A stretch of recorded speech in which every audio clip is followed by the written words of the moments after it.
Hey everyone, welcome to the third and final video of this series. Dr. Austin Baraki and Dr. Jordan Feigenbaum recently hosted a squat and deadlift workshop at Untamed Strength, and at the end of the workshop, they took some time to answer all the questions that we had. This video is the last couple of questions that they answered, talking about macros, more specifically protein intake, supplements, and whether or not women should train while they're pregnant.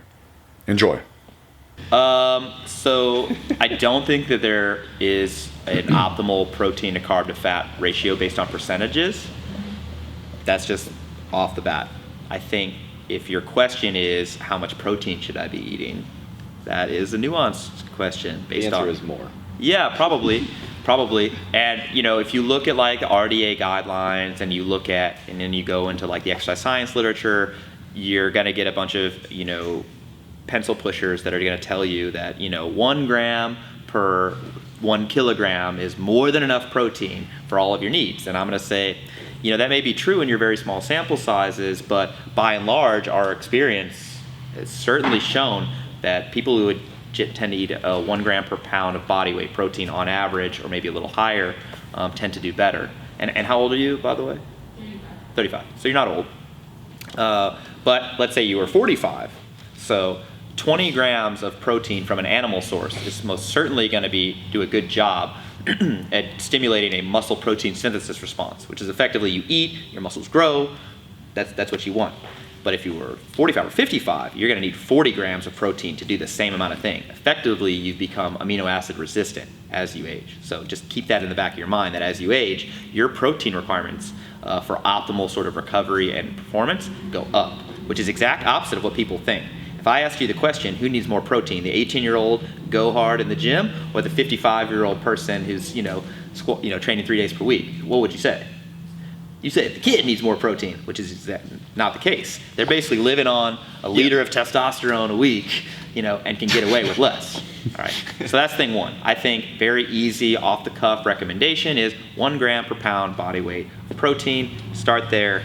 There's multiple ways you can go in there. I wrote an article called 7 Ways to Optimize Protein Intake.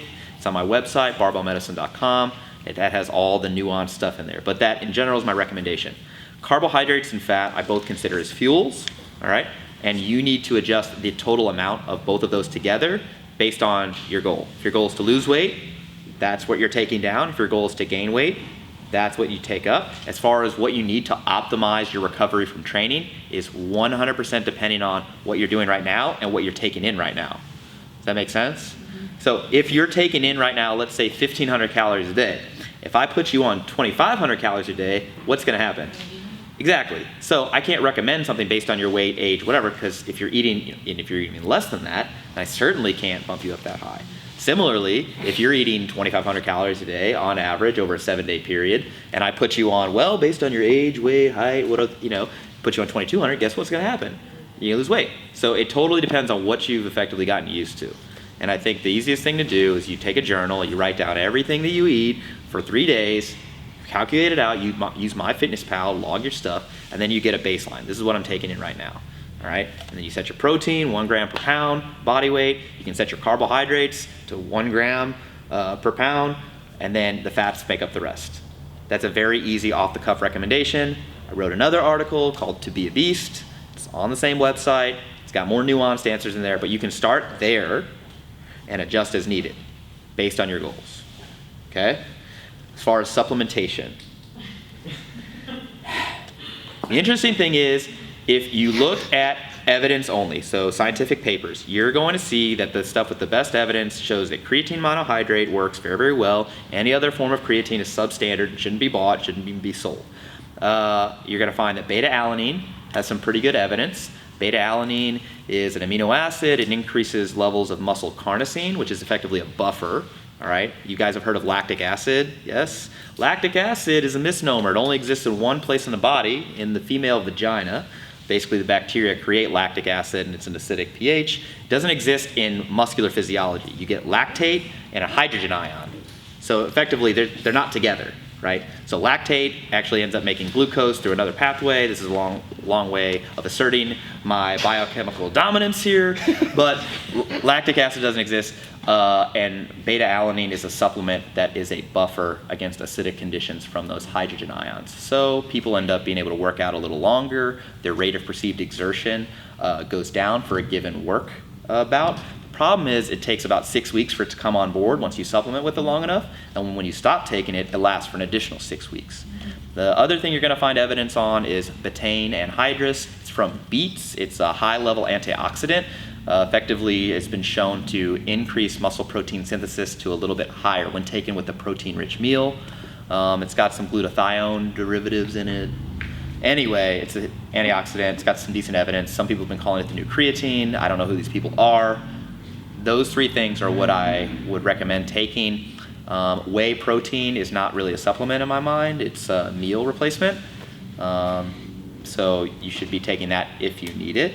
And you could make the argument that branched chain amino acids are a reasonable supplement for people immediately pre and post workout. Although Alan Aragon did just come out with this thing effectively slamming amino acids, saying that amino acids are just expensive tasting flavored water. And I think, though, the deal is this. I don't take them. No, the thing is this. If you go through the literature on all the supplements, all right, and you hold all of the supplements to the same standard that he's holding BCAAs to, almost nothing works. Creatine works, yeah. But you would say whey protein doesn't work. Are there any long-term studies? So the question you would ask me, are there any long-term studies that showing that supplementing with whey protein over a year produces increased muscle mass? And the answer to that, no, there's not. So you're like, wait, you're telling me whey protein, one of the best supplements, or doesn't have any evidence showing that it works long term? And I'm saying yes, but that makes sense. If you're eating a high protein diet, then additional whey protein doesn't do anything for you. The way it works is if you're eating a low protein diet and then you start taking whey, and now you're no longer eating a low protein diet. So in any event, I just created a supplement. It's called Gains RX, which I think is interesting because the doctor thing. It's got all the stuff in it that I want you to take in the correct amounts. If you're not going to if you don't supplement right now, and you otherwise wouldn't be supplementing unless I'm telling you about this, don't buy it. It's not for you, right? It's for the person who's already taking this stuff or wants to be taking this stuff, but it's too complicated because they have to buy 6 or 7 different supplements. But I put them all into one, so I think it's useful. I did it because people kept complaining to me, and I don't want those emails. So I did it. It's for myself. That's why I did this. Yeah, okay. Take it. You want me to do it? Oh yeah, definitely take it. That's the correct answer. Everyone should take it. Grandma should take it. Grandpa should take it. Little kids should take it, especially if they have any sort of neurological disease. Yeah, cerebral palsy or something. Mm-hmm. What was that again? Creatine.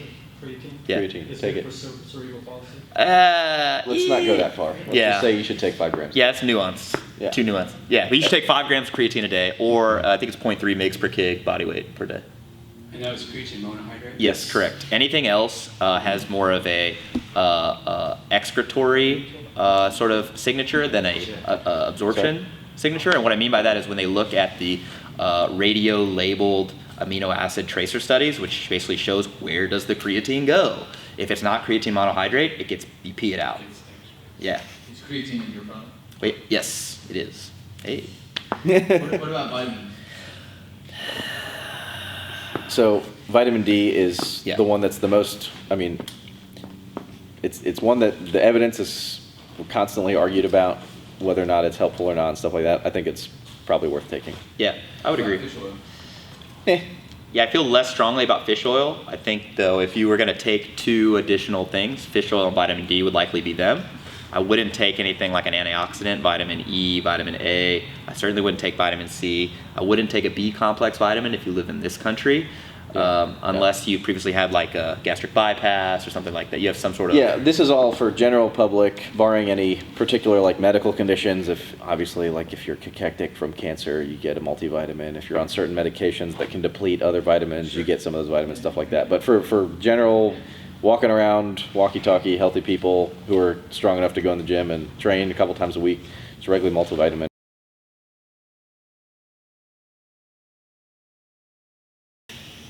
I just don't think that we have. So here's the deal with when it comes to the obstetric situation. what we typically say is that women who become pregnant are typically fine to do the activities that they were doing before they became pregnant for most of their pregnancy. When it comes time when you're like, about to pop, then you probably shouldn't be doing, Wow. super high intensity stuff. Wow. With that said, this is coming from a fear of risk standpoint more so than from there's evidence that this is bad for you standpoint. In terms of the exercise recommendations, in terms of most of the guidelines that they have for their for this stuff, the evidence is actually non-existent. No, it's it's consensus. Yeah. So it doesn't exist. Yeah. So basically, what we tell people is, hey, if you were here at the gym training before you got pregnant, then you get pregnant, you should keep training. If all of a sudden you get pregnant and then let's say that a month into your pregnancy you say, hey, I want to pick up barbell training, well, you're gonna have to be kind of gentle with that, I suppose. But that's kind of usually what we say to people. Here's the nuanced answer.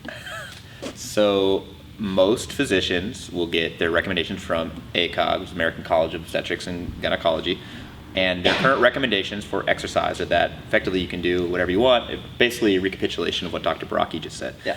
The issue is that that's not evidence-based, it's a consensus statement. Basically you get a bunch of people together, they say, well, this feels Sounds good. reasonable. Yeah. More interesting is that actually changed from you should only do aerobic exercise, and now they're saying, oh, you can do resistance training, it's totally fine. They even mentioned that you can do resistance training. They still say you shouldn't jump on a trampoline or go skiing, which seems reasonable. Yeah.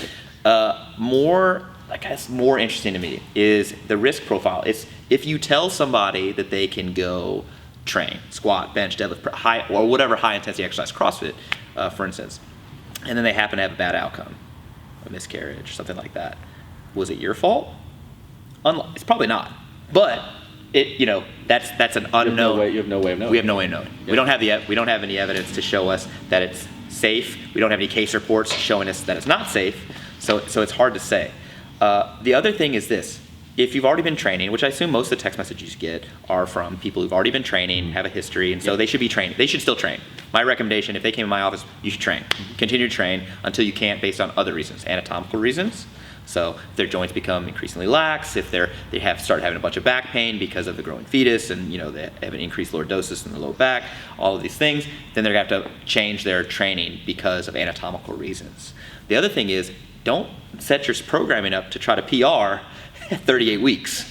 All right, there are issues with that. Not necessarily at risk for baby, but just again anatomical, and then sort of you're tired. Ligamentous stuff. Yeah, and you don't really have all the resources to train. You're going all these doctor's appointments. Women receive the most amount of health care they're ever going to get while they're pregnant. Yeah. Right. So you just don't have all these resources to train. But I do think if someone was already training and they came and saw me and they're like, "What do I do?" I'm like, "Keep training." And You just got a fetus stealing all of her recovery resources. that's right. Yeah. Right. So you should Calories, sleep, all that kind of stuff. Right. Yeah. Right.